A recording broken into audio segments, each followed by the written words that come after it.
What happens when a man who gave everything for his country simply vanishes into the fog of history, and the very government he served refuses to acknowledge he ever existed? In the spring of 1870, 5 years after the guns of the Civil War fell silent, a woman dressed in black walked into my detective office in Washington, D.C., clutching a leather-bound journal and a single blood-stained letter. Her hands trembled, not from age, but from the weight of unanswered questions that had consumed her every waking moment since April 1865. She introduced herself as Mrs. Catherine Hartwell, though she hesitated before using the title Mrs., a hesitation that spoke volumes about the limbo in which she had existed for half a decade.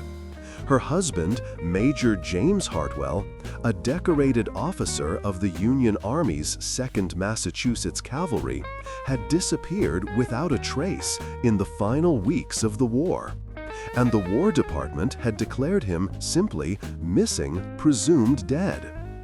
But Catherine Hartwell was not a woman who accepted presumptions. She had spent 5 years writing letters to every bureaucrat, every general, every politician who might listen, demanding answers about what happened to her husband after his regiment disbanded in Virginia. The official records were maddeningly sparse.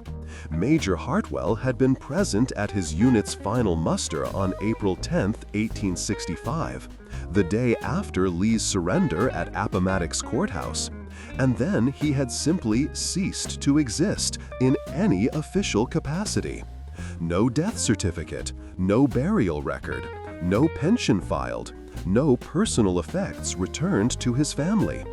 It was as if a man who had fought in nearly every major engagement of the war, who had been commended personally by General Sheridan for his bravery at Cedar Creek, had been erased from the very history he had helped to write. What Catherine didn't know, what she couldn't have known, was that her husband's disappearance was not the tragedy of war's chaos, but the result of a deliberate decision made in the shadowed corridors of military intelligence. As I would discover through months of dangerous investigation, Major James Hartwell had been selected for a mission so sensitive that even its existence had been wiped from official records.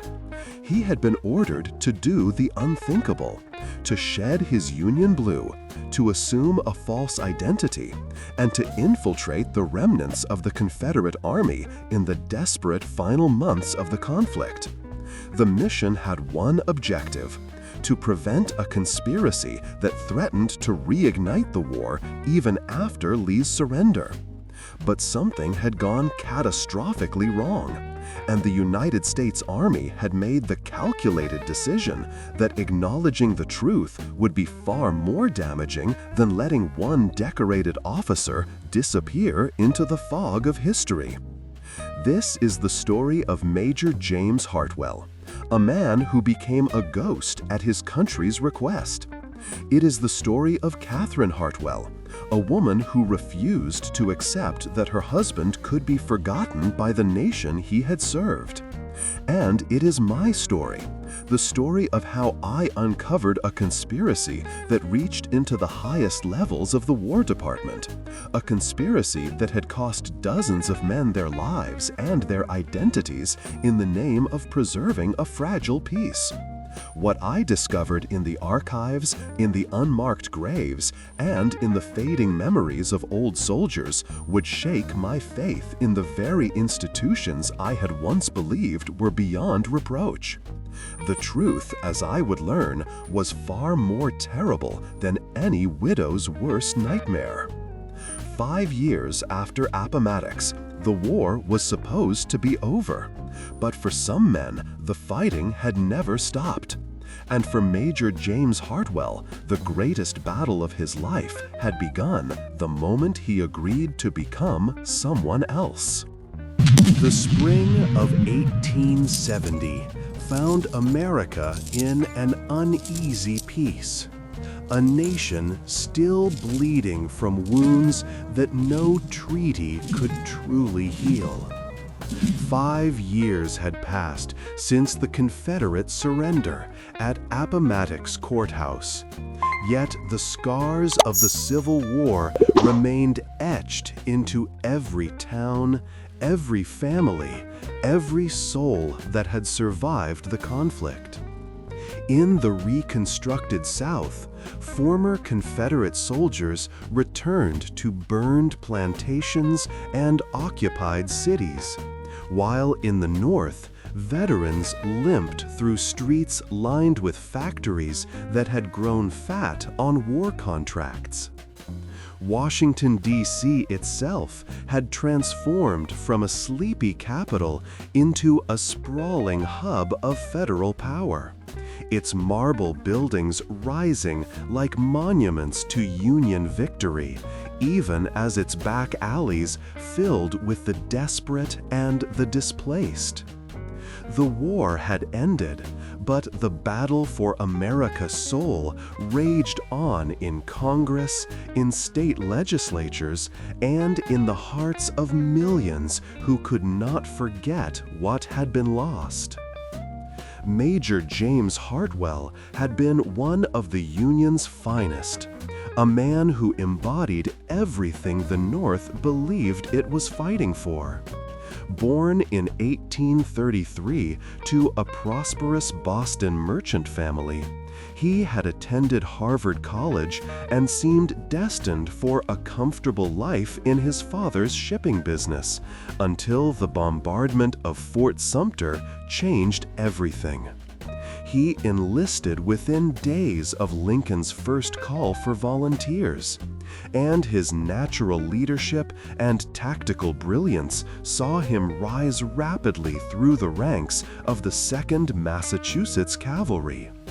By 1863, he wore the gold oak leaves of a major and commanded 3 companies of hardened cavalry troopers who would follow him into the jaws of hell itself.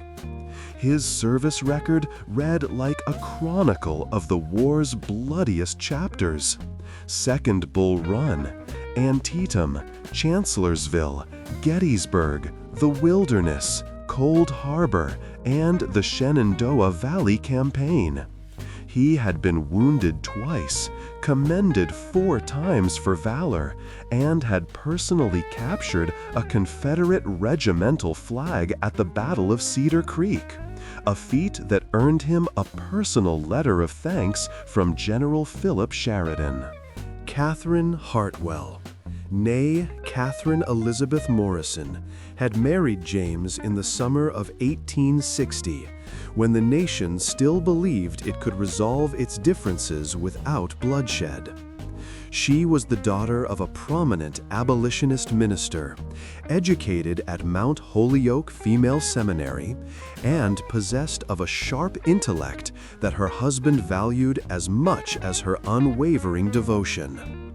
When James rode off to war in 1861, Catherine had not wept or pleaded with him to stay.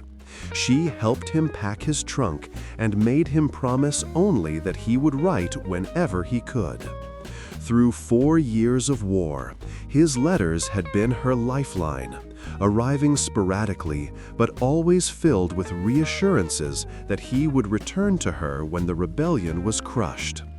The last letter she received was dated March 28, 1865, written from somewhere in Virginia, telling her that the end was near and that he would soon be home.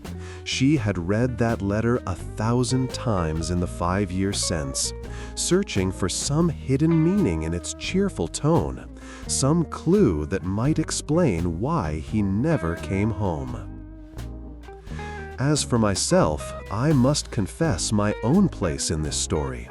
My name is Thomas Abernathy, and in 1870, I operated a private investigation service from a modest office on Pennsylvania Avenue, 3 blocks from the War Department. I had served as a lieutenant in the 20th Maine Infantry during the war, wounded at Gettysburg, and mustered out in late 1864 after a Confederate Minié ball shattered my left leg at the Battle of the Wilderness. The injury had ended my military career, but had given me something unexpected, a talent for observation and deduction, honed during months of convalescence spent reading detective novels and studying the methods of the Pinkerton Agency. After the war, I found that my services were in demand among those who had lost loved ones in the chaos of the conflict's final months. Families desperate for closure that the overwhelmed military bureaucracy could not provide. I had solved perhaps 24 cases when Catherine Hartwell walked into my office, but none would prove as dangerous or as revelatory as hers. Before we begin this investigation in earnest, I must ask you to bear witness to what follows. This is a story that powerful men tried to bury, a truth that cost lives to uncover. As you listen to this account, I invite you to consider what you would have done in Major Hartwell's position. Would you have accepted a mission that required you to betray everything you appeared to stand for? To become the enemy you had fought for 4 bloody years? And I ask you, wherever you are hearing this story, whether in New York or New Orleans, in Charleston or Chicago, in London or Paris, leave a comment telling me from what city you bear witness to this tale. For this is not merely a story of one man's disappearance, but a story about what nations demand of their soldiers, and what they owe them in return. The truth, as I discovered, is that sometimes the most decorated heroes are the ones their countries work hardest to forget. James Hartwell's path to military glory began not on any battlefield, but in the comfortable parlors and shipping offices of Beacon Hill, where Boston's merchant aristocracy conducted business over brandy and cigars while debating the great moral questions of their age. His father, Edmund Hartwell, had built a fortune importing textiles from England and exporting New England manufactures to ports across the Atlantic. And he had raised his only son to inherit an empire of ledgers and contracts. But James possessed a restless spirit that the counting house could never contain. At Harvard, while his classmates studied commerce and law, young Hartwell immersed himself in military history, devouring accounts of Napoleon's campaigns and Caesar's conquests with the fervor other young men reserved for poetry or philosophy. He joined the college's militia company, drilling with obsolete muskets in Harvard Yard, and his professors noted that he possessed an unusual gift for visualizing terrain and anticipating an opponent's movements in the tactical exercises they conducted as intellectual amusements. No one, least of all James himself, imagined that these academic pursuits would soon become matters of life and death. The election of Abraham Lincoln in November 1860 set in motion a chain of events that would transform James Hartwell from a merchant's son into a warrior. As Southern states began seceding that winter, Boston's abolitionist community, of which the Hartwell and Morrison families were prominent members, watched with a mixture of vindication and horror. Catherine Morrison had met James at an anti-slavery lecture in 1858, and their courtship had been conducted against the backdrop of increasingly violent rhetoric from both North and South. They married in June 1860 at her father's church, with Reverend Morrison delivering a sermon about the moral duty of righteous men to stand against evil, words that would prove prophetic. When news of Fort Sumter's bombardment reached Boston on April 13, 1861, James and Catherine were taking breakfast in their new home on Mount Vernon Street. He had set down his coffee cup, taken his wife's hand, and spoken the words she had known were coming. "I must go, Catherine. Everything we believe demands it." She had nodded, squeezed his hand, and replied with characteristic strength, "Then go with God and come back to me when this madness ends." Neither of them imagined the madness would consume 4 years and cost more than 600,000 lives.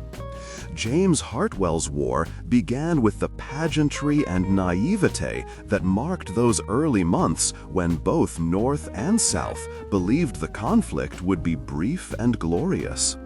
He enlisted as a private in the 2nd Massachusetts Infantry in April 1861, but his education and bearing quickly caught the attention of his superior officers.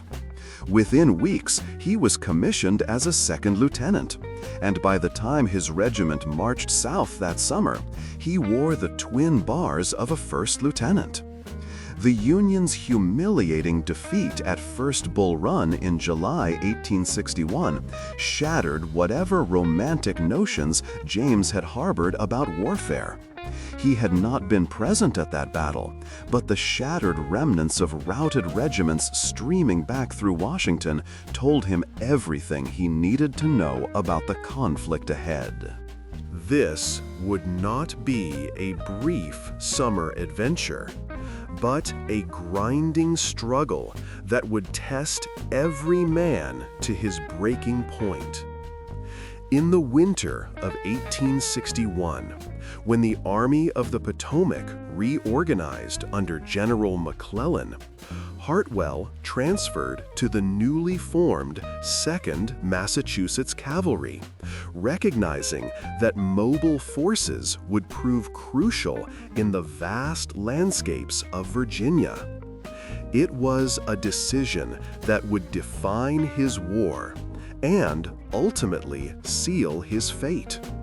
The cavalry service transformed James Hartwell from an educated Boston gentleman into a hardened combat leader.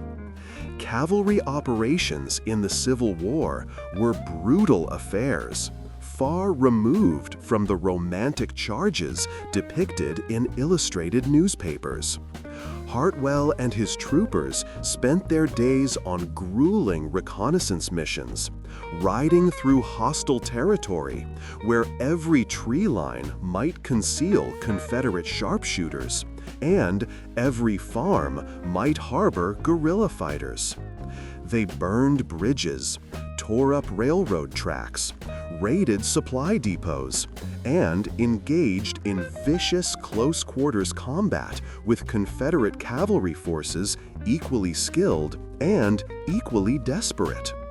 Hartwell's letters to Catherine during this period grew shorter and less frequent, though he never failed to reassure her of his love and his determination to return. What he did not tell her, what he could not tell her, was how the war was changing him, how each skirmish and each fallen comrade hardened something inside him, until he could order men into mortal danger with the same calm calculation he had once applied to arithmetic problems at Harvard. By the spring of 1863, when he received his promotion to major following the Battle of Chancellorsville, James Hartwell had become what the Union Army desperately needed: a cavalry commander who combined tactical brilliance with absolute ruthlessness in executing his orders. The summer of 1863 brought Gettysburg, and with it, the moment that would make James Hartwell's reputation and, ultimately, draw him to the attention of men who operated in shadows far from any battlefield. On the second day of that epic battle, while infantry clashed in the wheat field and the peach orchard, Hartwell's cavalry squadron was engaged in a desperate fight on the Union right flank, attempting to prevent Confederate cavalry under General Stuart from attacking the Federal rear. In the swirling chaos of mounted combat, with sabers flashing and carbines cracking, Hartwell spotted a weakness in the Confederate line and led a charge that smashed through their formation and sent them retreating in disorder. But it was what happened afterward that caught the attention of Army intelligence officers. As Hartwell's troopers pursued the retreating Confederates, they overran a courier carrying dispatches from General Lee's headquarters. Hartwell, instead of simply forwarding the captured documents up the chain of command, took time to read them carefully and immediately recognized that they contained detailed information about Confederate troop dispositions and planned movements. He personally rode those documents to Army headquarters, and his quick thinking provided General Meade with intelligence that proved invaluable in the battle's final day. It was this incident, this demonstration, that Major Hartwell possessed not just courage, but also the intelligence and initiative to recognize valuable information when he saw it, that placed his name in a file maintained by the Bureau of Military Information, the Union's nascent intelligence organization. The men who ran that bureau would remember James Hartwell when they needed an officer for their most dangerous mission. While the great armies clashed in set-piece battles that would fill history books and inspire monuments, another war was being fought in the shadows. A war of spies and saboteurs, of coded messages and false identities, of information purchased with gold, and lives spent like currency in a market where loyalty was the only commodity that mattered. The Bureau of Military Information, established in 1863 under the leadership of Colonel George Sharp, represented the Union's systematic attempt to gather intelligence about Confederate forces, capabilities, and intentions.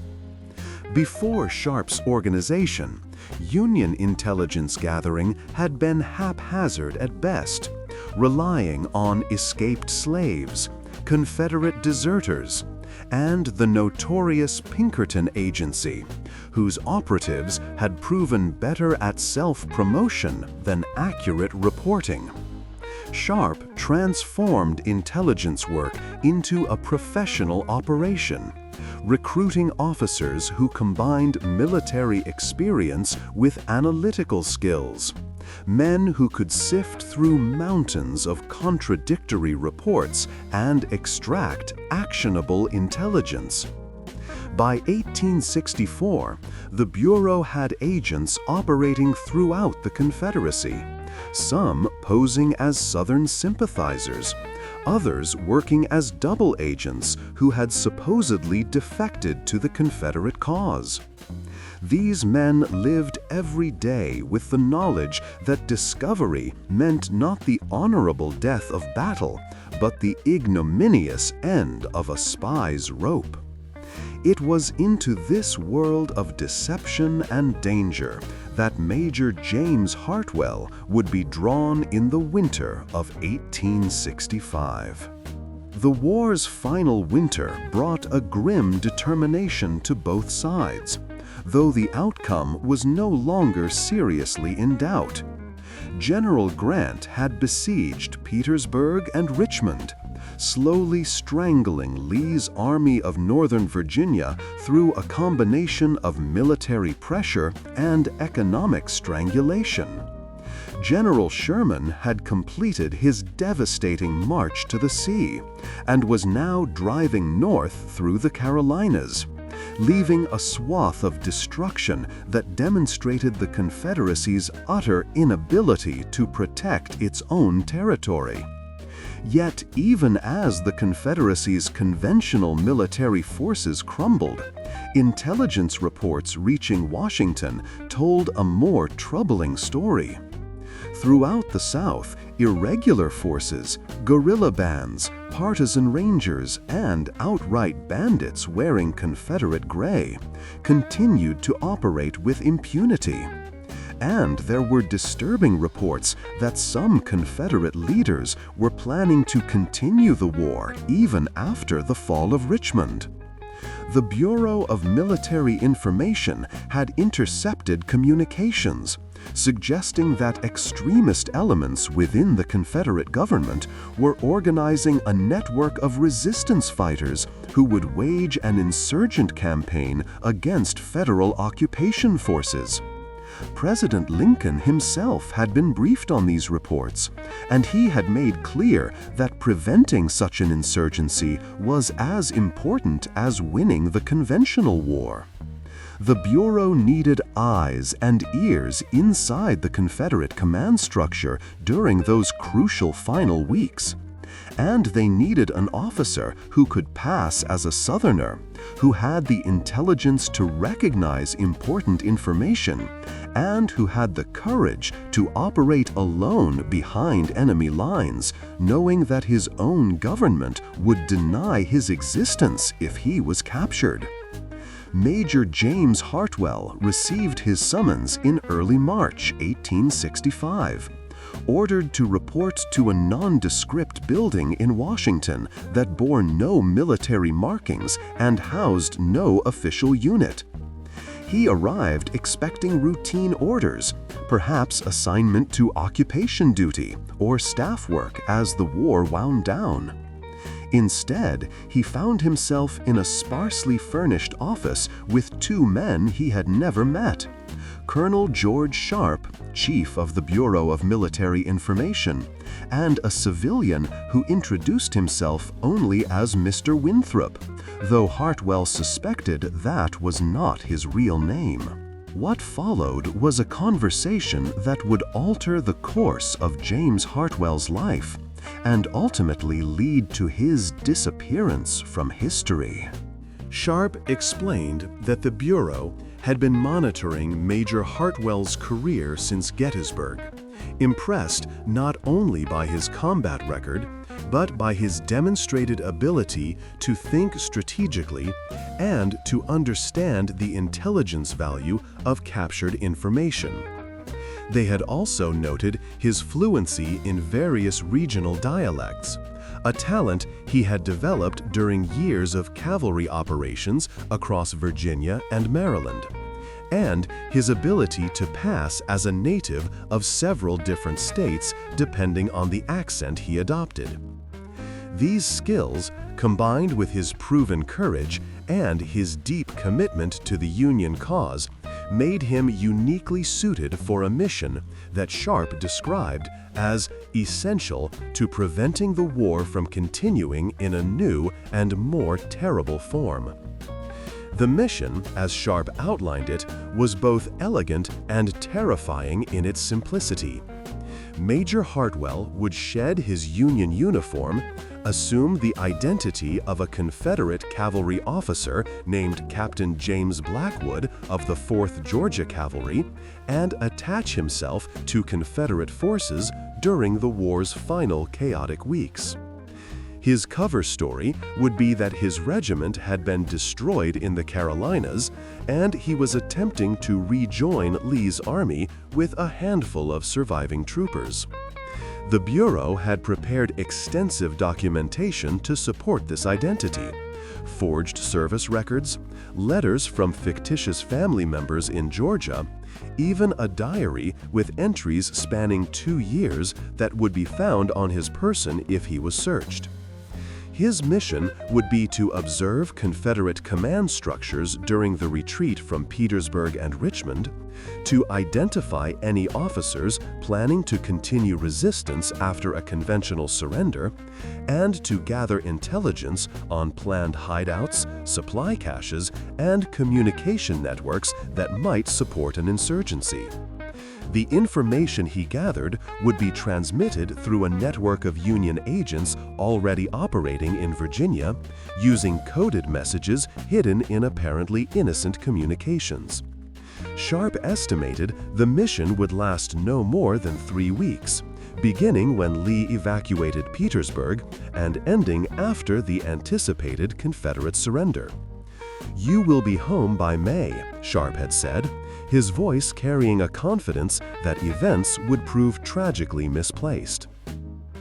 James Hartwell sat in silence for a long moment after Sharp finished his briefing, understanding that he was being asked to cross a line that no conventional soldier ever crossed. He would not be a prisoner of war if captured. Prisoners had rights under the customs of warfare. He would be a spy, subject to immediate execution by hanging or firing squad. His own government would deny any knowledge of his mission, and if something went wrong, there would be no rescue, no prisoner exchange, no posthumous honors. He thought of Catherine, of the home they had planned to build after the war, of the children they hoped to have, of the peaceful life that seemed so close after 4 years of fighting. He could refuse this mission, return to his regiment, and finish the war as a conventional cavalry officer, with every expectation of surviving the conflict's final weeks. But James Hartwell was a man who had spent 4 years watching his comrades die for the cause of Union, and he could not refuse a mission that might save countless lives by preventing the war from dragging on in a guerrilla nightmare. He looked at Colonel Sharp and Mr. Winthrop and spoke the words that would seal his fate. "When do I leave?" 3 days later, Major James Hartwell of the 2nd Massachusetts Cavalry ceased to exist in any official capacity, and Captain James Blackwood of the 4th Georgia Cavalry rode south into Virginia, carrying secrets that would die with him. The transformation from Union Major to Confederate Captain required more than changing uniforms and memorizing a false biography. It demanded that James Hartwell shed his identity like a snake shedding skin and become someone else entirely. The Bureau of Military Information maintained a facility outside Washington, where officers preparing for covert operations underwent intensive preparation, and Hartwell spent 3 days there learning to become James Blackwood. He practiced speaking with the distinctive accent of Middle Georgia, softening his Boston vowels and adopting the slower cadence of the Deep South. He memorized the names of streets in Macon, the layout of farms around Milledgeville, the political factions that dominated Georgia's wartime government. He learned the organizational structure of the 4th Georgia Cavalry, the names of its officers, both living and dead, and the battles it had fought. Most importantly, he learned to think like a Confederate officer, to understand the perspective of men who had fought for 4 years, believing they were defending their homes and their way of life against Northern aggression. The Bureau's instructors drilled him relentlessly, challenging his cover story with unexpected questions, searching for any hesitation or inconsistency that might betray him. By the time he left that facility wearing the faded gray uniform of a Confederate captain, James Hartwell had buried his true identity so deep that sometimes, in unguarded moments, he had to remind himself of his real name. Hartwell, now Blackwood, entered Confederate lines on March 28, 1865, the same day he wrote his final letter to Catherine. That letter, carefully composed to reveal nothing of his true mission while still expressing his love, told her that the war's end was approaching and he would soon be home. He had given it to a bureau courier with instructions to mail it from Massachusetts so it would bear no suspicious postmark. Then he had ridden south with 4 men who were, like him, Union soldiers posing as Confederate stragglers. These men were experienced bureau operatives who would serve as his squad and provide cover for his activities, though they too understood that capture meant death. They crossed into Confederate territory near Stony Creek, avoiding federal picket lines, and encountered their first real Confederate soldiers within hours, a foraging party from Mahone's division searching for supplies in the devastated Virginia countryside. Blackwood had approached them confidently, explaining that he and his men were remnants of Hood's defeated army attempting to rejoin Lee's forces. The Confederate soldiers had accepted the story without suspicion. By March 1865, Lee's army was full of stragglers from shattered units, and one more captain with a handful of troopers excited no particular interest. Within days, Blackwood and his squad had attached themselves to the Confederate Cavalry Corps, riding with men who had no idea they were sleeping beside Union spies. The final weeks of the Army of Northern Virginia were a study in magnificent desperation. Lee's forces, numbering perhaps 55,000 effective troops, were strung out in 37 miles of trenches, defending Petersburg and Richmond against Grant's 125,000-man army. The Confederate soldiers Hartwell encountered were hollow-eyed and half-starved, subsisting on quarter rations of cornmeal and whatever they could forage from the picked-over countryside. Yet their spirit remained unbroken, sustained by faith in General Lee and the belief that they were defending sacred ground against an invading army. Hartwell found himself moved by their courage, even as he spied on them, these men who joked about their hunger and patched their worn uniforms and spoke longingly of homes many of them would never see again. He attended officers' meetings where Confederate colonels and brigadiers discussed tactics with the same professional competence they might have displayed in peacetime, as if the desperate situation facing their army was merely another problem to be solved through proper military science. He listened as they debated whether to evacuate Richmond or fight for the capital street by street, whether to attempt a breakthrough at Petersburg or retreat westward in hopes of joining forces with Confederate armies in the Carolinas. And in those conversations, he began to hear disturbing undercurrents. Officers who spoke not of honorable surrender, but of continuing the fight through guerrilla warfare, of taking to the mountains and forests and bleeding the federal occupation forces until the Northern people tired of war and granted the South its independence. On April 2nd, Grant's forces finally shattered Lee's lines at Petersburg, and the Confederate Army began its death march westward. Hartwell rode with them through that terrible week, watching an army disintegrate in slow motion as starving men dropped by the roadside and entire regiments melted away into the Virginia woods. He saw officers weeping openly as they burned their battle flags rather than surrender them, and he witnessed the last desperate cavalry charges at Sailor's Creek, where Confederate horsemen threw themselves against Federal lines in futile gallantry. Throughout this chaos, he continued his intelligence work, carefully noting which officers spoke of continuing resistance and which advocated surrender. He identified several colonels who were organizing small groups of trusted men with plans to disappear into the Appalachian Mountains and wage guerrilla war from hidden bases. He learned of supply caches being established in remote locations, of sympathetic civilians who had agreed to shelter resistance fighters, of a nascent network that bore disturbing similarities to the bushwhacker warfare that had devastated Missouri and Kansas. This was exactly the intelligence the Bureau needed, and Hartwell dutifully passed it through his network of contacts, using coded messages hidden in letters addressed to fictitious relatives.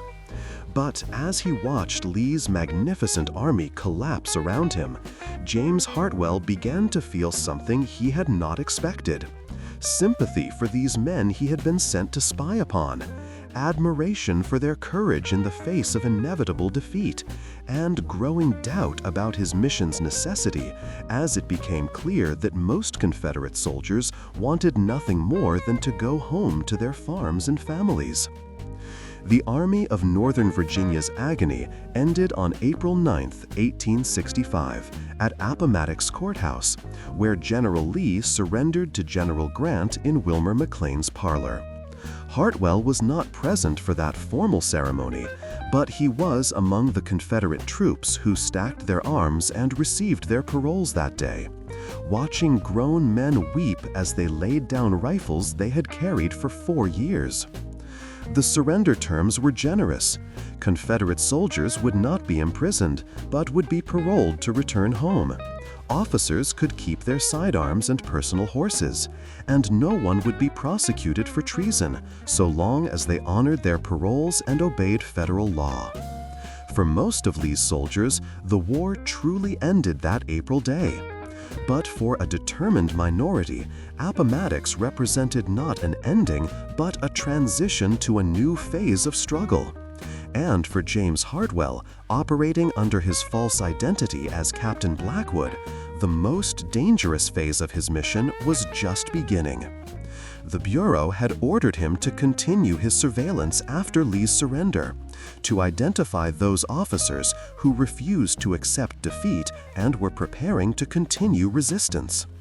What neither Hartwell nor his handlers anticipated was that there were men within the Confederate command structure who had suspected Union intelligence operations all along, men who had been watching for spies with patient cunning, men who had no intention of honoring any surrender, and who viewed captured enemy agents as examples to be made rather than as prisoners to be exchanged. James Hartwell's careful disguise was about to be penetrated, and the trap was already closing around him. The days following Appomattox should have brought relief and the end of James Hartwell's mission, but instead they brought a subtle but growing sense of unease that his experienced instincts could not ignore. As paroled Confederate soldiers began their long walks home, a core group of officers remained in the area, ostensibly to settle administrative matters, but actually engaged in quiet conversations that ceased whenever Hartwell, as Captain Blackwood, approached. He noticed that certain men who had previously been friendly now regarded him with barely concealed suspicion, their eyes following him with an intensity that suggested his cover might be compromised. His Bureau training had emphasized that the most dangerous moment for any operative came not during active operations, but during the extraction phase, when relaxation of vigilance could prove fatal. Hartwell maintained his false identity with meticulous care, never breaking character even when alone with his four-man squad, aware that a single mistake now could undo months of careful preparation. He had arranged to slip away from the dissolving Confederate forces on April 15th and make his way to a safe house operated by a Bureau agent near Burkeville, from where he would be transported back to Union lines and resume his true identity. He had survived 4 years of conventional warfare and nearly 3 weeks of covert operations behind enemy lines. He needed to survive just 5 more days to complete his mission and return to Catherine. Fate, however, had other plans. The conspiracy that would doom James Hartwell had been forming since early March, when Confederate counterintelligence officers, a small, secretive group operating with minimal official sanction, began investigating reports of Union spies operating within Southern armies. These men, led by a fanatical Virginia colonel named Marcus Brentwood, had concluded that the sudden, devastating effectiveness of Union intelligence during the war's final months indicated the presence of deep cover operatives within Confederate command structures. Brentwood was no fool. He understood espionage tradecraft and had spent weeks analyzing patterns of information leakage, looking for operations that were disrupted too precisely, movements that were anticipated too accurately, and supply caches that were raided too efficiently. He had developed a list of suspects, officers whose backgrounds couldn't be fully verified, whose appearance in Confederate ranks coincided with intelligence failures, whose actions seemed just slightly wrong in ways that only an experienced counterintelligence officer might notice. Captain James Blackwood of the supposed 4th Georgia Cavalry had been on that list since early April, flagged because his arrival behind Confederate lines had coincided with a series of unusually specific Union cavalry raids. Brentwood had investigated Blackwood's cover story and found it superficially convincing, but lacking the kind of verifiable details that a genuine officer's history would contain. No one in Macon remembered a Blackwood family. No soldiers from the actual 4th Georgia Cavalry recognized him, and his accent, while good, occasionally slipped in ways that suggested careful study rather than native fluency. Brentwood's investigation had proceeded with patient thoroughness, gathering evidence without alerting his target that he was under suspicion.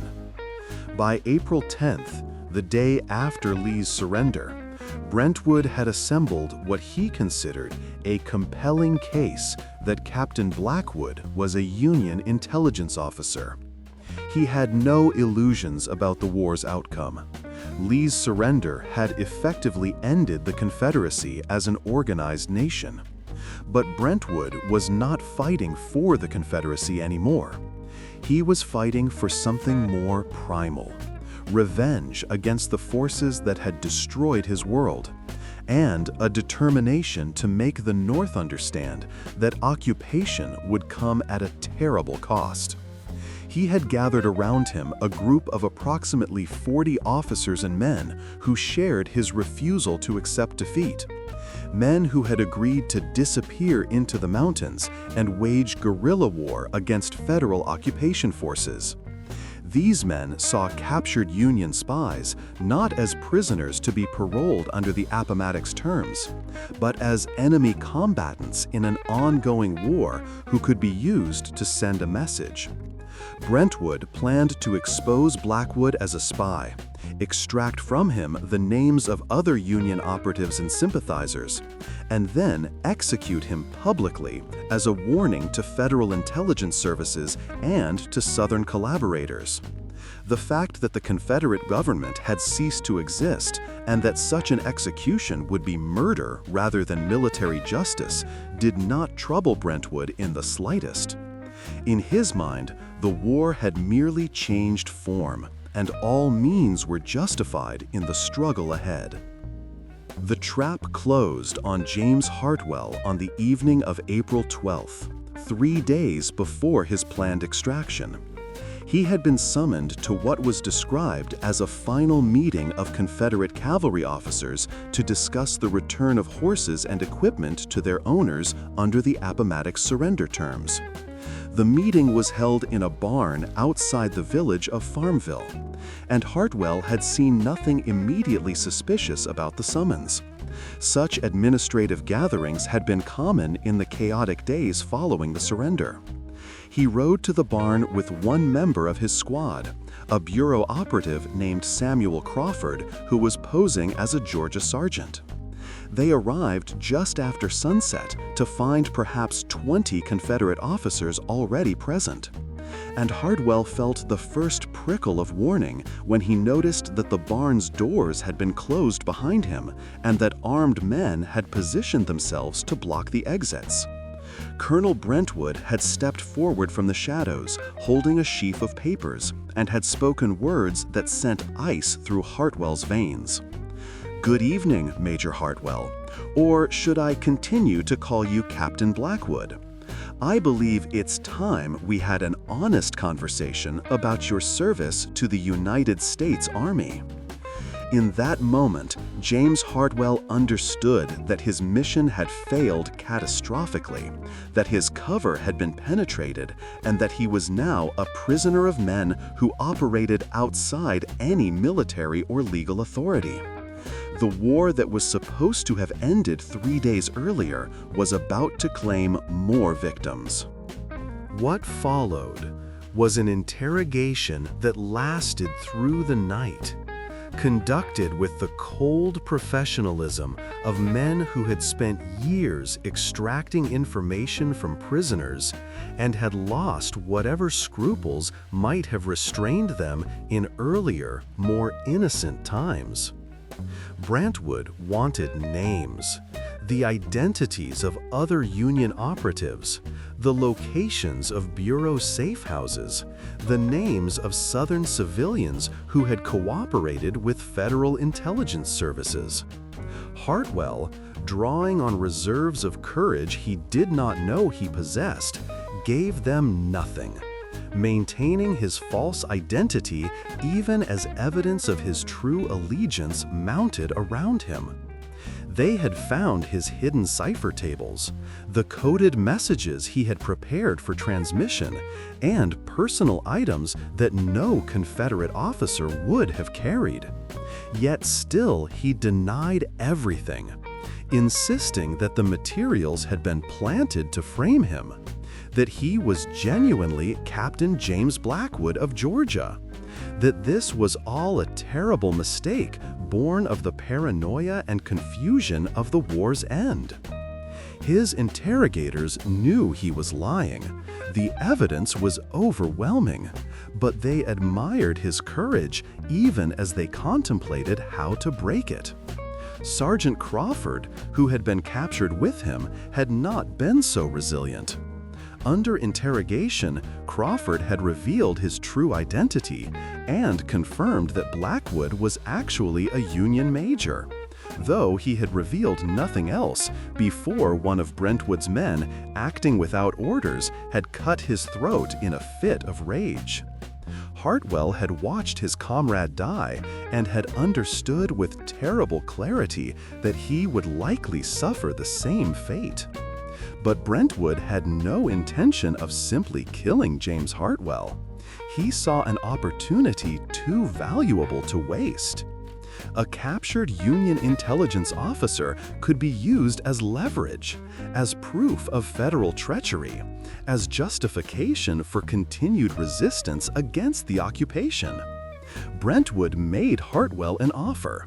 Cooperate by revealing the Bureau's networks and operations, and he would be held as a prisoner to be released at war's end.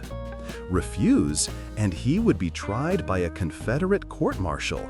Brentwood still maintained the fiction that he represented Confederate authority, and executed as a spy. When Hartwell continued to refuse, Brentwood shifted tactics. Instead of execution, Hartwell would simply disappear.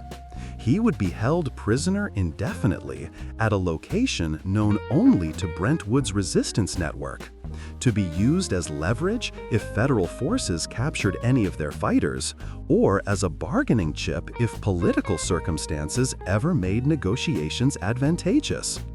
Hartwell would exist in a legal limbo, neither executed nor freed, neither acknowledged by his captors nor forgotten by them. To the United States Army, he would be missing, presumed dead in the war's chaotic final days. To his family, he would simply have vanished. And to the Bureau of Military Information, which had sent him on this mission, he would be an embarrassment to be buried in classified files and never spoken of again. On April 14, 1865, the same day President Lincoln was shot at Ford's Theater, though none of them would know that for days, James Hartwell was moved from the barn to a root cellar that had been converted into a prison cell.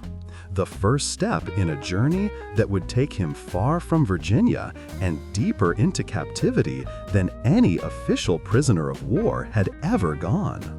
Before we continue deeper into this investigation, I must pause and acknowledge those of you who have stayed with this story thus far. The tale of Major Hartwell's disappearance is not merely historical curiosity. It speaks to fundamental questions about loyalty, duty, and the debts that nations owe to those who serve them in shadows. As I pursued this case through the spring and summer of 1870, I often felt I was exhuming ghosts that powerful men wished would remain buried. If you're finding this account compelling, I encourage you to leave a like on this video and subscribe to this channel.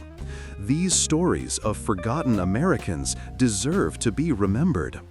And please share in the comments what aspects of this mystery intrigue you most. Do you believe Major Hartwell's mission was justified, or was it a betrayal of the military honor he had sworn to uphold? Your engagement helps ensure that stories like this continue to be told. Now, let us return to 1870 and to Catherine Hartwell's desperate search for truth. Catherine Hartwell's 5-year odyssey through bureaucratic indifference and official denial had hardened her in ways that her comfortable Boston upbringing had never prepared her for. In the weeks following Lee's surrender, she had waited with growing anxiety for James to return, understanding that the chaos of demobilization might delay his homecoming, but never doubting that he would eventually walk through their door. When weeks became months and no word came, she had begun her first inquiries, writing to the War Department to ask about her husband's status. The responses she received were maddeningly vague. Major Hartwell had been present at his regiment's final muster on April 10th, but had not appeared when the unit formally disbanded 2 weeks later. He was listed as absent without leave in official records, a designation that made no sense for an officer who had served with distinction for 4 years. Catherine had written to officers who had served with James, and their responses had been puzzled but unhelpful. They had last seen him at Appomattox and assumed he had mustered out normally. She had traveled to Washington and spent weeks navigating the War Department's labyrinthine bureaucracy, speaking with clerks and junior officers who expressed sympathy but could offer no information. By the end of 1865, as Reconstruction began in earnest and the nation tried to move past the war, Major James Hartwell had become just another name in the vast ledger of the missing, one of thousands of soldiers who had vanished in the conflict's chaos. But Catherine Hartwell was not a woman who accepted bureaucratic dismissal with patient resignation. She possessed her father's moral certainty and her mother's steely determination, and she refused to believe that a man could simply disappear without trace or explanation. She hired lawyers to petition the War Department on her behalf, demanding that James be officially declared dead so she could at least receive his pension and close this chapter of her life. The lawyers discovered something curious. The War Department seemed reluctant to issue a death certificate for Major Hartwell, offering various administrative excuses, but never providing a clear explanation for the delay. This resistance suggested to Catherine that the government knew something about James's fate, but was deliberately concealing it. She began writing letters to congressmen and senators, to newspaper editors, to anyone with influence who might force the War Department to investigate her husband's disappearance. Most of these letters went unanswered or received pro forma responses expressing sympathy but offering no assistance. The few officials who did investigate reported back that Major Hartwell's records were incomplete, or under review, or subject to ongoing security assessments, phrases that meant nothing but suggested everything. By 1868, 3 years after James's disappearance, Catherine had spent nearly all of her inheritance on legal fees and investigative costs, and was no closer to answers than the day she began her search. The breakthrough, if it could be called that, came in early 1870 when Catherine received an anonymous letter postmarked from Richmond, Virginia. The letter, written in an educated hand, claimed to have information about Major Hartwell's fate, but stated that the writer feared for his life if he came forward publicly. The writer claimed to have been a Confederate cavalry officer who had been present in the days following Appomattox and had heard rumors of a Union intelligence officer captured by a group of Southern diehards who refused to accept the surrender. The writer provided no specifics about Hartwell's current location or condition, but stated that he believed the officer in question had been taken west, possibly to the mountains of North Carolina or Tennessee, where Confederate guerrillas continued to operate years after the war's official end.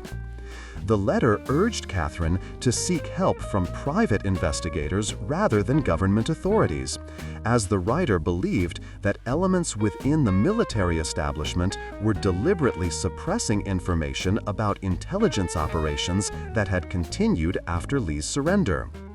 Catherine's lawyers dismissed the letter as likely fraud. Anonymous tips from supposed Confederate officers were common attempts to extract money from desperate families. But Catherine's instincts told her the letter was genuine, that someone with guilty knowledge was trying to give her the clues she needed while protecting himself from retribution.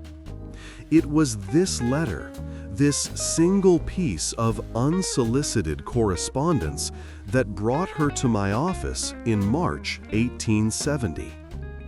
I remember with perfect clarity the afternoon Catherine Hartwell walked through my door, though I did not immediately understand that I was about to take on the most dangerous investigation of my career. She presented her case with admirable conciseness, showing me James's service record, the official correspondence declaring him absent without leave, the anonymous letter from Richmond, and the journal she had kept documenting every inquiry and dead end over 5 years. She was not asking me to find her husband alive. 5 years was too long for such hopes, but rather to discover what had happened to him and why the government was covering up the truth. She offered me a retainer of $200, nearly all the money she had left in the world, and asked only that I pursue the case until I found answers or until her money ran out. I sat across my desk from this remarkable woman and understood that she was not hiring me merely as an investigator, but as a chronicler, someone to bear witness to her husband's sacrifice and ensure that he would not be forgotten by the nation he had served.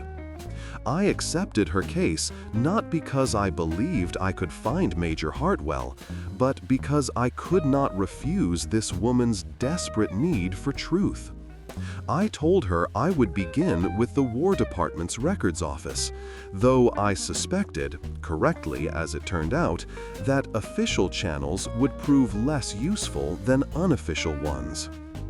My investigation began where Catherine's had ended, with the realization that official records were deliberately incomplete and that someone with authority had expunged Major Hartwell from the military's documentation. I called in favors from former Army comrades who had remained in government service, men who could access files that civilians never saw.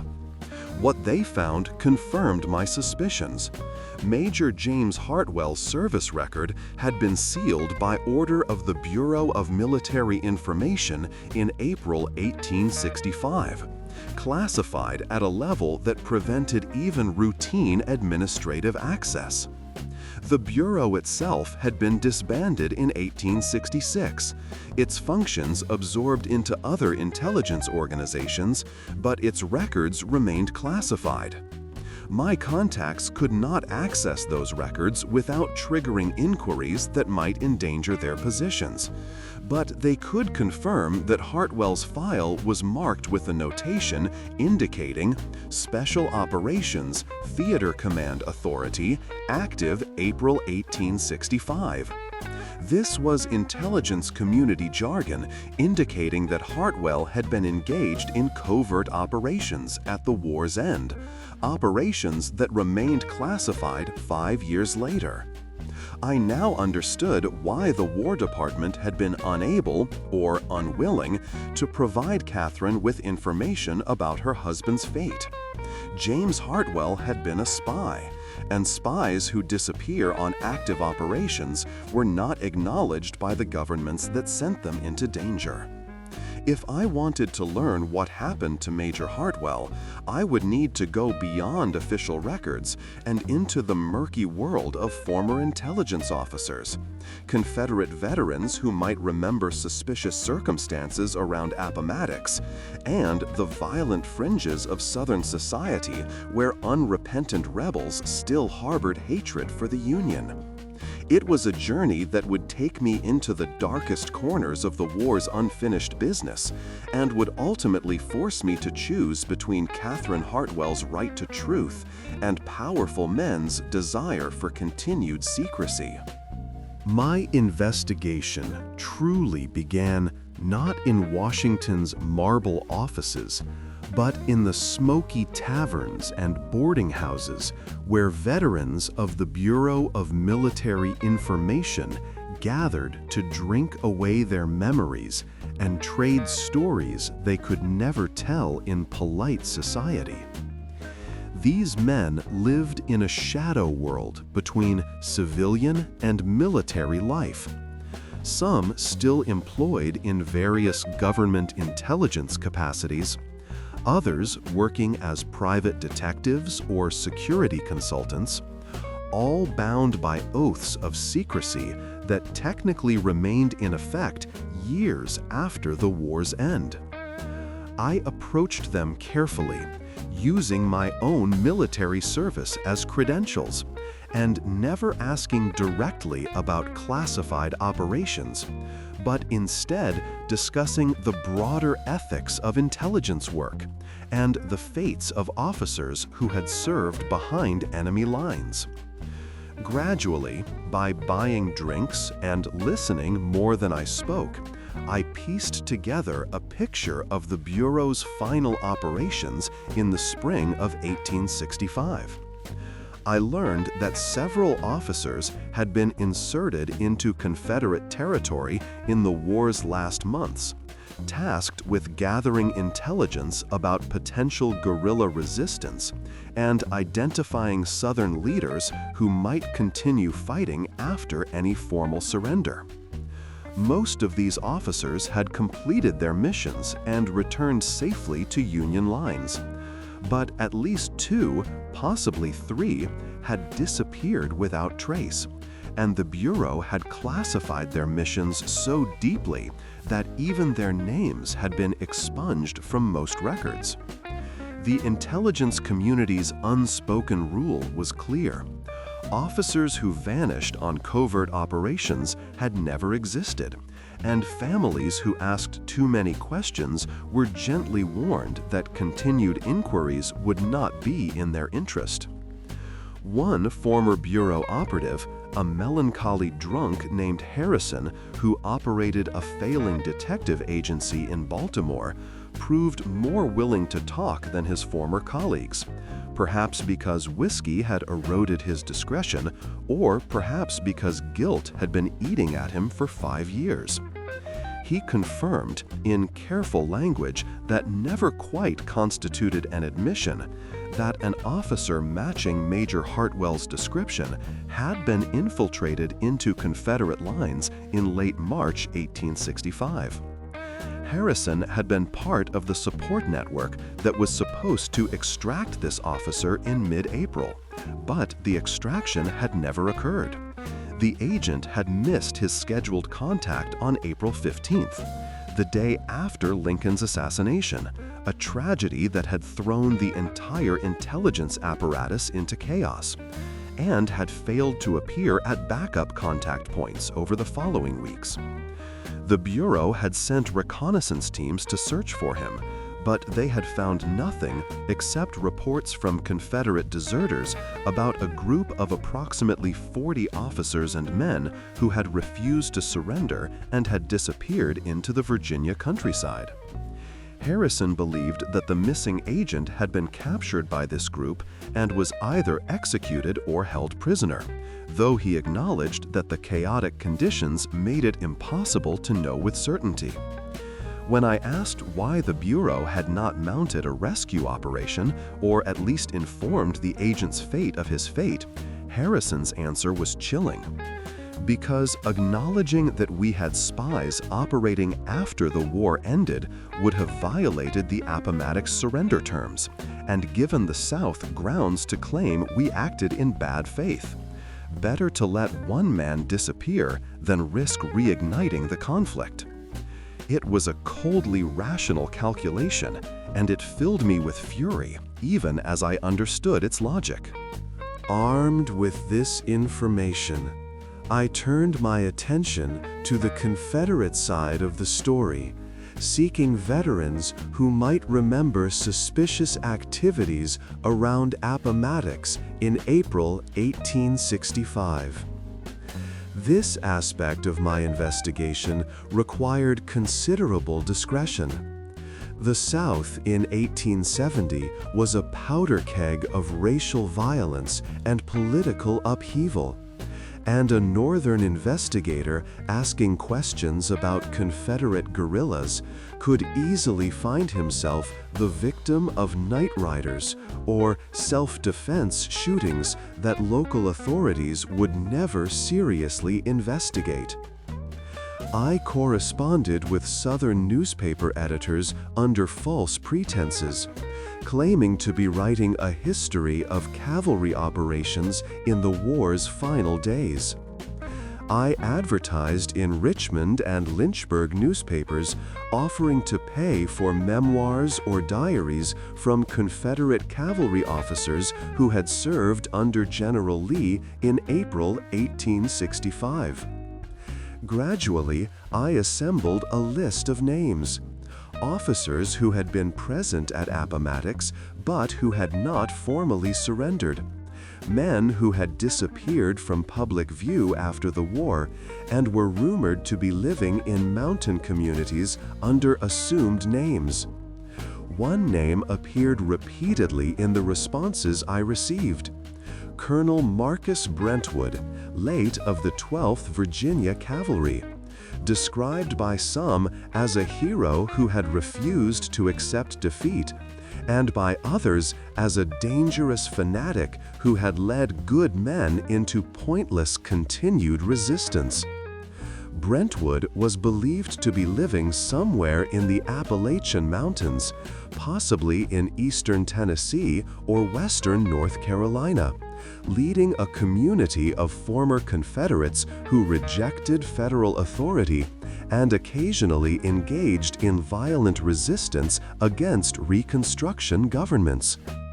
If Major Hartwell had been captured by Confederate diehards, Brentwood's group seemed the most likely culprits. By July 1870, I had gathered enough information to present Catherine Hartwell with a preliminary report of my findings. I sat in her modest Boston apartment. She had sold her Mount Vernon Street house to fund her search, and explained what I had learned. That her husband had been on a covert intelligence mission when he disappeared. That he had likely been captured by Confederate guerrillas who continued operating after Lee's surrender, and that he was either executed in April 1865 or held prisoner by men who operated outside any legal authority. I expected Catherine to be devastated by this confirmation that James had not simply disappeared in the war's chaos, but had been deliberately concealed by his own government. Instead, she displayed a grim satisfaction that her suspicions had been confirmed and an immediate determination to pursue the investigation further. She demanded to know the identity of the men who had captured James. And when I mentioned Colonel Brentwood's name, she insisted that I travel to the mountains and locate this man. I tried to explain the dangers. Brentwood's group had killed federal soldiers and revenue agents who ventured into their territory, and they would certainly view a northern investigator as an enemy. Catherine's response was to offer me her remaining funds and to state that if I would not continue the investigation, she would travel to Tennessee herself. Faced with this impossible woman's determination, I agreed to make one more trip, to attempt to locate Brentwood's community and to discover, if possible, what had become of Major James Hartwell in the 5 years since his disappearance. I departed for Tennessee in August 1870, carrying letters of introduction from Southern veterans who owed me favors, and a cover story that I was a journalist writing about communities of former Confederates who had chosen to live apart from reconstructed society. The journey took me first to Knoxville, then into the mountains along routes that barely deserved the name of roads, into regions where federal authority was purely theoretical, and where mountain people had their own codes of justice that predated the war and would outlast Reconstruction. I asked carefully casual questions in mountain settlements, presenting myself as sympathetic to the Southern cause, gradually working my way toward communities rumored to harbor former Confederate fighters. It took 3 weeks of careful investigation before I finally received a message, left at a tavern where I was staying, inviting me to meet with certain parties who might have information relevant to my historical research. The message specified a meeting place, a creek crossing 5 miles from the nearest settlement, and warned me to come alone and unarmed. I understood that I was being invited into the presence of men who had lived as outlaws for 5 years, and who might well kill me if they suspected my true purpose. But I also understood that this might be my only chance to learn the truth about Major Hartwell's fate. I rode to that meeting knowing I might never return, carrying in my saddlebag a letter to Catherine Hartwell, explaining what I had discovered and expressing my hope that if I did not survive, someone else might carry the investigation forward. As I approached the designated meeting place and saw armed men emerging from the forest to surround me, I understood that I had found Colonel Brentwood's network, and that the final chapter of this investigation was about to be written in the most dangerous circumstances imaginable. The men who escorted me into the mountains were hard-faced veterans who moved through the forest with the practiced stealth of soldiers who had spent years evading enemy patrols. They did not threaten me overtly, but the rifles they carried and the cold assessment in their eyes made clear that any resistance would be met with immediate violence. We rode for hours, climbing higher into the Appalachian wilderness, following game trails and creek beds that left no clear path for anyone attempting to track our passage. Finally, as evening approached, we emerged into a hidden valley where a community of perhaps 200 people, men, women, and children, had established a settlement that existed on no official map and paid no taxes to any government. The community was surprisingly well organized, with log cabins arranged in military precision, gardens and livestock pens demonstrating agricultural self-sufficiency, and sentries posted at approaches to the valley. This was no band of outlaws, but rather an organized military settlement, a piece of the Confederacy that had refused to surrender and had simply withdrawn from the nation that had defeated it. I was taken to the largest cabin, where I found Colonel Marcus Brentwood, a lean man in his late 40s whose gray eyes held the unsettling intensity of someone who had long ago surrendered any doubt about the righteousness of his cause.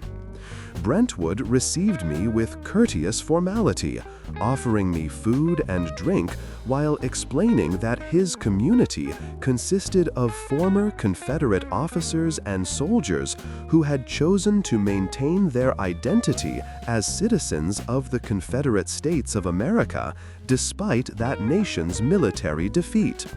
They were not, he insisted, outlaws or guerrillas, but rather political refugees who had withdrawn from a society they could not accept.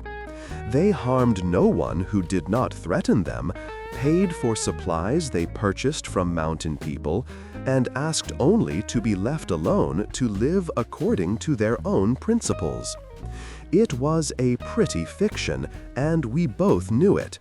This community survived through a combination of subsistence farming, hunting, and occasional raids on revenue collectors and Reconstruction officials who ventured too far into the mountains. But I had not come to debate the legality of Brentwood's settlement. I had come seeking information about Major James Hartwell, and I approached the subject carefully, explaining that I was investigating the fate of a Union officer who had disappeared near Appomattox in April 1865. I watched Brentwood's face as I spoke, looking for any reaction that might confirm that he knew what had happened to Hartwell. What I saw in his eyes was not surprise or denial, but rather a weighing calculation, as if he was deciding how much truth he could reveal and what purposes such revelation might serve.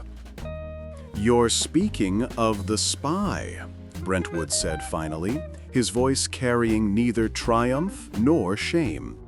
"The Union major who came into our lines posing as a Confederate captain. We captured him on April 12, 1865, along with one of his operatives." He confirmed what I had suspected, that Major Hartwell's cover had been penetrated, that he had been taken prisoner by Brentwood's group, and that he had been held for interrogation in the days following Appomattox. I pressed Brentwood for details, asking what had become of Hartwell after his capture, whether he had been executed as a spy or held prisoner. Brentwood's answer stunned me with its matter-of-fact revelation of events that had remained hidden for 5 years. Hartwell had not been executed, he explained, because Brentwood had recognized his intelligence value, both as a source of information and as a potential hostage who might be useful in future negotiations with federal authorities. The major had been held prisoner for several weeks while Brentwood's group organized their withdrawal from Virginia, and he had been brought with them when they established their mountain refuge in Tennessee. "He is," Brentwood said, letting the present tense hang in the air between us, "alive. He has been our prisoner for 5 years, treated with the courtesy due his rank, but held until such time as circumstances might make his release advantageous to our cause." The revelation that Major James Hartwell was alive after 5 years shook me profoundly, though I tried to maintain professional composure. I demanded to see him, to verify that Brentwood was telling the truth and not simply spinning tales to manipulate me. Brentwood regarded me with cold amusement and agreed, saying that he had decided to reveal Hartwell's existence because he believed the time had come to use the major for a larger purpose. He explained that his community needed recognition, needed some acknowledgement from federal authorities that they existed, and had legitimate grievances even if those grievances could not be fully addressed. He proposed a bargain. I could see Major Hartwell and could arrange for his release, but only if I carried back to Washington a list of demands that Brentwood wanted conveyed to the highest levels of government. These demands included amnesty for all members of his community, recognition of their right to live unmolested in their mountain settlement, and compensation for property seized during the war. I understood that Brentwood was using Hartwell as leverage, trying to extract concessions from a government that had no reason to negotiate with a group it officially did not recognize. But I also understood that this might be the only chance to free Major Hartwell and return him to his wife. I agreed to convey Brentwood's demands, making no promises about how they would be received, and requested to see the prisoner. James Hartwell was being held in a small cabin at the edge of the settlement, guarded but not shackled, looking older than his 37 years, but unmistakably alive. When I entered his cabin and introduced myself, explaining that his wife had hired me to discover his fate, I saw emotions cascade across his face: hope, disbelief, shame, and desperate longing. We spoke for an hour, with guards present to prevent any planning of escape, and Hartwell told me his story in a voice roughened by years of limited use. He confirmed everything I had learned: his infiltration mission, his capture, his 5 years of captivity in this mountain community. He had not been tortured or deliberately mistreated, he explained, but neither had he been free.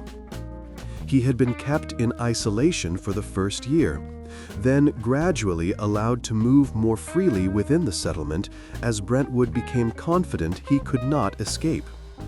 He had been given books to read and work to do, treated with the formal courtesy that officers traditionally accorded to captured enemies, but never allowed to forget that he was a prisoner whose fate depended entirely on his captor's calculation of his usefulness. He asked about Catherine with an urgency that was painful to witness, and when I confirmed that she was alive and had never stopped searching for him, tears streamed down his face. The first tears, he said, that he had allowed himself in 5 years. I left Brentwood settlement the next day, carrying the colonel's written demands and a letter from Hartwell to his wife, a letter that expressed his love and his desperate hope that his ordeal might finally be ending. The journey back to civilization took days, and I spent that time weighing impossible choices. I could report Hartwell's location to federal authorities and recommend a military operation to rescue him, but such an operation would likely result in violence that might cost Hartwell's life and would certainly cost the lives of others. I could publish the story in newspapers, creating public pressure for Hartwell's release, but that would expose Bureau of Military Information operations and might lead to political consequences that would make the government less willing to negotiate. Or I could do what Brentwood had asked, carry his demands to Washington, and hope that someone in authority would be willing to negotiate for a single prisoner's release. I understood as I rode through those mountains that I carried not just information, but the power to determine James Hartwell's fate and the fates of everyone in Brentwood settlement. It was a responsibility I had never sought, and one that weighed on me more heavily than any burden I had carried during the war. By the time I reached Knoxville and could telegraph Catherine Hartwell with the news that her husband was alive, I had made my decision about how to proceed. Whether that decision was the right one would be determined by events beyond my control, by the actions of men in Washington who might view James Hartwell as an embarrassment rather than a hero, and by the willingness of a government to acknowledge debts it had spent 5 years denying. I returned to Washington in September 1870 and immediately sought meetings with officials who might have authority to negotiate for Major Hartwell's release. What I discovered was a bureaucratic labyrinth of denial and deflection that rivaled anything I had encountered during my initial investigation. The War Department refused to acknowledge that Major Hartwell had been on an intelligence mission. The State Department claimed no authority to negotiate with what it termed domestic outlaws. And the Justice Department suggested that any rescue operation would be the responsibility of state authorities in Tennessee. I spent weeks being shuffled between offices, presenting Brentwood's demands to officials who listened politely and then filed my reports in cabinets where they would gather dust. It became clear that the government had no intention of negotiating for Hartwell's release, because doing so would require acknowledging intelligence operations that remained classified, and would set a precedent for negotiating with armed groups that rejected federal authority. James Hartwell, it seemed, would remain a prisoner not because his rescue was impossible, but because his rescue was inconvenient. Catherine Hartwell, when I presented her with this reality, displayed a fury that 5 years of frustrated searching had prepared her for. She took her case to newspapers, granting interviews in which she detailed her husband's service and the government's refusal to acknowledge his sacrifice. Several major papers published her story, creating public sympathy and political pressure that could not be entirely ignored. Members of Congress began asking uncomfortable questions about classified operations and government obligations to soldiers who had served in secret. By early 1871, the political calculus had shifted sufficiently that quiet negotiations began, conducted through intermediaries aimed at securing Hartwell's release without officially acknowledging the circumstances of his captivity. I served as one of those intermediaries, traveling twice more to Brentwood's mountain settlement to discuss terms. The final agreement, reached in April 1871, 6 years to the day after Hartwell's capture, provided for his release in exchange for unofficial assurances that federal authorities would not actively pursue Brentwood's community so long as they committed no violent crimes. It was a compromise that satisfied no one but achieved the essential goal of freeing an innocent man. Major James Hartwell returned to Boston in May 1871, reunited with Catherine in a moment that I was privileged to witness and that remains one of the most emotionally powerful experiences of my life. Their reunion was not the fairy tale ending that romantic stories might suggest. James was deeply changed by his ordeal, haunted by guilt that his mission had failed and that a man under his command had died. He struggled to reintegrate into civilian life, suffered from what doctors then called soldier's heart, and what we might now recognize as the profound trauma of prolonged captivity and moral injury. But he and Catherine faced these challenges together, their bond strengthened rather than broken by the years of separation. James never spoke publicly about his mission or his captivity. The terms of his release required his silence, and official records continued to list him as having disappeared in April 1865, with no explanation. The Bureau of Military Information's files remained classified, and the government never acknowledged that it had sent officers on intelligence missions after the war's official end. This story raises questions that remain relevant today. Questions about the obligations governments owe to those who serve in shadows, about the ethics of intelligence operations conducted during wartime, and about the human cost of decisions made for reasons of state. James Hartwell gave everything for his country, his freedom, 6 years of his life, his peace of mind, and his country responded by forgetting he existed.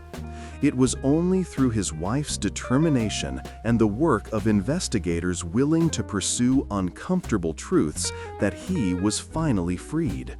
How many other James Hartwells disappeared into the margins of history, denied even the acknowledgement of their sacrifice? How many families were left with nothing but official silence and bureaucratic denial? These are not merely historical questions, but moral ones that every generation must answer anew. If this story has moved you, if you believe that the sacrifices of men like Major Hartwell deserve to be remembered rather than buried in classified files, then I ask you to take action. Subscribe to this channel to ensure that these forgotten stories continue to be told. Leave a like on this video to signal that this history matters and should reach wider audiences. And most importantly, leave a comment sharing your thoughts on the ethical questions this case raises. Do nations have obligations to soldiers who serve in secret? Should intelligence operations be subject to the same rules as conventional warfare? How do we balance operational security against basic human justice? Your engagement ensures that stories like Major Hartwell's are not forgotten, that the men and women who serve their countries in darkness receive the recognition they deserve, even if that recognition comes decades after their service. This is Thomas Abernathy, signing off with the hope that truth, however long delayed, eventually finds its way into the light.